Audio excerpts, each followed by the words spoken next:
Short title: Connecticut, where ivy grows over chains and Yale don't teach everything. Connecticut sells itself like a postcard. Quiet towns, colonial charm, and Ivy League dreams. But that ivy? It grows over chains. This was a slave state wrapped in white picket fences and Puritan guilt. Slavery here was legal well into the 1800s, with the so-called Gradual Emancipation Act of 1784 doing more to protect white wealth than free black bodies. They didn't end slavery outright until 1848, and even then, they acted like they was doing folks a favor.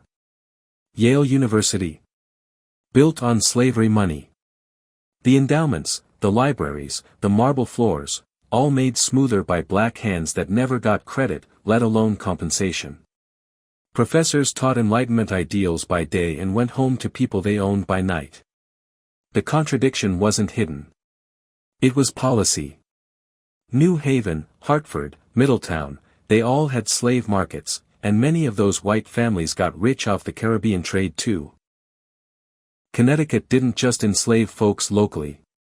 They invested in plantations in the South and West Indies, turning black lives into dividends. And don't let them Quaker whispers fool you. This wasn't just about quiet complicity. In 1831, when a black minister named Samuel Cornish proposed building a college for African Americans in New Haven, the city council not only rejected it, they rioted. Burned buildings, threatened lives, shut the whole thing down. That's not just racism. That's academic sabotage. Even after slavery, black folks were pushed into labor roles and boxed out of generational wealth. Zoning laws and real estate tricks kept them in certain areas, and those areas got fewer services, higher taxes, and more police. It's a cocktail of control with a splash of silence. Today, look at the wealth gap. Look at who owns the land.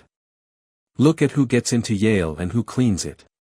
You can't claim progress if the plantation blueprint's still under the city plan. Lashes for every ledger that cashed in black pain under Connecticut's silent watch. Hugs for the students, staff, and survivors who spoke truth in ivy-covered spaces. Hope that the next generation turns those classrooms into courtrooms, and demands a payout, not just a paper.